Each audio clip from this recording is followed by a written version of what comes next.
Strong রুমের ছাদে রহস্যময় ব্যক্তির আনাগোনা, সিসি ক্যামেরায় গড়মিল। বর্ধমানে কমিশনের বিরুদ্ধে একযোগে তোপ শাসক এবং বিরোধীদের। অঞ্জলি সিল্ক এখন আমাদের দুটি শোরুম হাবড়া ও বনগাঁতে। চৈত্র সেল উপলক্ষে দুটি শোরুমেই কেনাকাটার উপর রয়েছে 5 to 50% ডিসকাউন্ট। ফোন 7044447885। ভোট মিটতেই ইভিএমের নিরাপত্তা নিয়ে উত্তপ্ত পূর্ব বর্ধমান। বর্ধমান ইউনিভার্সিটি অফ ইটি ক্যাম্পাসের তৈরি স্ট্রং রুমের নিরাপত্তা ও নজরদারি ব্যবস্থা ঘিরে দেখা দিয়েছে চরম বিতর্ক। গভীর রাতে স্ট্রং রুমের ছাদে এক রহস্যময় ব্যক্তির আনাগোনা এবং সিসিটিভি ক্যামেরায় সময়ের গড়মিল। এই দুই ইস্যুকে কেন্দ্র করে জেলা প্রশাসন ও নির্বাচন কমিশনের বিরুদ্ধে একযোগে তোপ দেগেছে শাসক ও বিরোধী উভয় শিবির। বর্ধমান উত্তর বিধানসভা কেন্দ্রের বিজেপি প্রার্থী সঞ্জয় দাসের দাবি ঘিরে চাঞ্চল্য ছড়িয়েছে এলাকায়। তিনি অভিযোগ করেছেন, স্ট্রং রুমে ইভিএম রাখার পর থেকে একাধিক অস্বাভাবিক ঘটনা ঘটছে। তার অভিযোগের মূল বিষয়গুলি হলো, গভীর রাতে ভবনের ছাদে অজ্ঞাত পরিচয় ব্যক্তিদের ওঠানামা করতে দেখা গিয়েছে, এমনকি ওই এলাকা থেকে হাতুড়ি পেটানোর শব্দও শোনা গিয়েছে। এমনই দাবি করেছেন তিনি। রাতের নির্দিষ্ট সময়ে সিসিটিভি ক্যামেরাগুলি রহস্যজনকভাবে বন্ধ হয়ে যাচ্ছে বলেও দাবি তার। সঞ্জয় দাস ইতিমধ্যেই এই সংক্রান্ত ভিডিও ফুটেজ সংগ্রহ করে নির্বাচন কমিশনের কাছে লিখিত অভিযোগ দায়ের করেছেন। তার প্রশ্ন, ত্রিস্তরীয় নিরাপত্তার ঘেরাটোপ থাকা সত্ত্বেও কিভাবে বাইরের লোক ছাদে পৌঁছালো। যবে থেকে ইভিএম এখানে এসেছে প্রতিদিন একটা করে অজুহাত করছে। এনাদের কি মতলব বর্ধমানের প্রশাসন আমি বুঝতে পারছি না।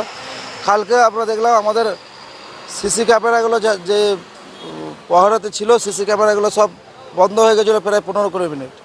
আজকেও এই এত রাত্রিবেলাতে 9:30 10টা বাজতে চললো। এখন ওই এত বড় বিল্ডিংয়ের ওপর থেকে 4-5 জন দেখছি বিল্ডিংয়ের ওপর থেকে টপকাচ্ছে। বিল্ডিংয়ে বিকট শব্দ আসছে। উত্তর বিধানসভার যে ইভিএমগুলো রাখা আছে সেই বিল্ডিংয়ের পাশ থেকে বিকট জোরে জোরে শব্দ আসছে। এখানে আমার মূলত সন্দেহজনক মনে হচ্ছে যে উত্তর বিধানসভার যে ইভিএমগুলো রাখা আছে তার পাশে কোনো কন্ট্রাকশন ভেঙে যে ইভিএম ঢোকাচ্ছে না কিনা তার কোনো গ্যারান্টি নেই। নিরাপত্তা নিয়ে কেবল বিজেপি নয়, প্রশাসনের ভূমিকা নিয়ে প্রশ্ন তুলেছে তৃণমূল কংগ্রেসও। পূর্ব বর্ধমান জেলা তৃণমূল ছাত্র পরিষদের সভাপতি স্বরাজ ঘোষ নজরদারি ব্যবস্থায় যান্ত্রিক ত্রুটি নিয়ে সরব হয়েছেন। তিনি জানান, সিসিটিভি ফুটেজে রেকর্ডিংয়ের সময় ভারতীয় সময়ের চেয়ে 1 থেকে 2 মিনিট এগিয়ে থাকছে। এর ফলে কোনো অপ্রীতিকর ঘটনা ঘটলে তার সঠিক সময় নির্ধারণ করা অসম্ভব হয়ে পড়বে। এত সংবেদনশীল একটি জায়গায় 24 ঘন্টা টেকনিশিয়ান থাকার কথা থাকলেও বাস্তবে তা নেই।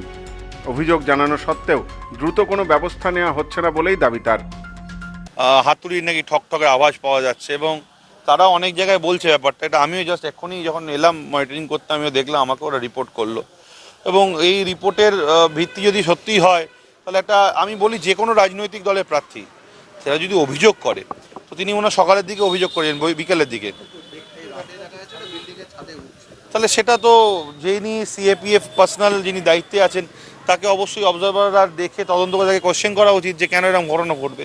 স্ট্রং রুম হচ্ছে হাইলি সেন্সিটিভ এরিয়া, সেখানে 144 অলরেডি থাকে এবং কোনো ব্যক্তি, কোনো অজ্ঞাত ব্যক্তি সেখানে যাওয়া মানে সেটা ক্রাইম এবং তাকে ইমিডিয়েটলি ডিটেন করে তাকে জিজ্ঞাসাবাদ করা উচিত যে কেন তারা সেখানে যাচ্ছে।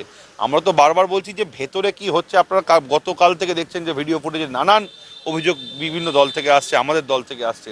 তো আমরা তো বিভিন্ন জিনিস অ্যাড্রেস করছি, আমরা সেগুলোকে রেস করছি, কিন্তু সলিউশনটা কোথায়, এটা আমার বড় প্রশ্ন। মানে আমি উত্তরটা চাই যে এই প্রবলেমগুলোকে কারা সলিউশনটা বের করে দেবে। স্ট্রং রুমের ছাদে রহস্যময় ব্যক্তির ছবি সামাজিক মাধ্যমে ছড়িয়ে পড়তেই শোরগোল পড়ে গিয়েছে জেলা জুড়ে। সাধারণ মানুষের মধ্যেও ইভিএমের সুরক্ষা নিয়ে ধোঁয়াশা তৈরি হয়েছে। যদিও নির্বাচন কমিশনের পক্ষ থেকে বারবার স্বচ্ছতা ও নিশ্চিদ্র নিরাপত্তার আশ্বাস দেওয়া হয়েছে, কিন্তু বাস্তব চিত্রটি রাজনৈতিক দলগুলোর ক্ষোভ প্রমোশন করতে পারছেই না। Bureau report, news no man's land, Bardhaman. New PC jewellers, সম্পর্ক গড়ে দেয়। বনগাঁতে আমাদের 3টি শোরুম প্রতিদিনই খোলা। নিউ পিসি জুয়েলার্স, বনগাঁ বাটার মোড়। New PC jewellers branch Kumudini স্কুলের বিপরীতে। New PC jewellers beauty, Motiganj, Hatkhola. আমাদের এখানে সোনা কিনুন পেপারের দামে।